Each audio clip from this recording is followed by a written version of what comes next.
We talked about democratic elections. It's a challenge for all of us on the former topic, which is technology. And again, I talked about that yesterday. It's an issue that President Macron and I talked about it, a mutual concern about how technology can be used to weaken democracies. And in particular, what we have seen in recent times being used specifically to that end to manipulate elections. So we have talked about what we must do together, again, as partners, to address this issue, both in terms of, yes, norms and standards, but also in terms of accountability, including a very important point, which I believe, and I'm pleased to see, that gradually partners and allies are all agreeing should be a norm, which is that there should be attribution when it occurs. That was once a debatable point among nations, but we are seeing that there is a broader consensus. The purpose of this trip, and we didn't discuss it.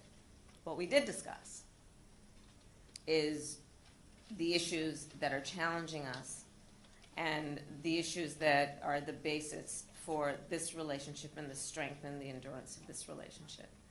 And so I've gone through the list of those issues, and there were more. We talked about, for example, our mutual interest in the Western Hemisphere, and issues that range from what are the current challenges to what have been relationships that one could argue should be strengthened, and some might even say have been neglected.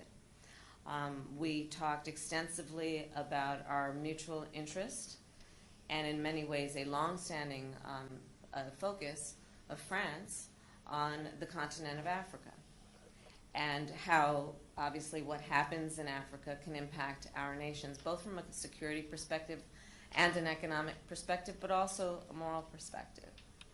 We talked about what we have as also a perspective on alliances and the strength of alliances and the importance of paying attention to those relationships and understanding the strength of them, but also the fragility of them, meaning we can't take relationships for granted. We must be present, and that's one of the reasons that I've been traveling like I have, and the President has been traveling in spite of the restrictions we've had with COVID, because we do understand the significance of being present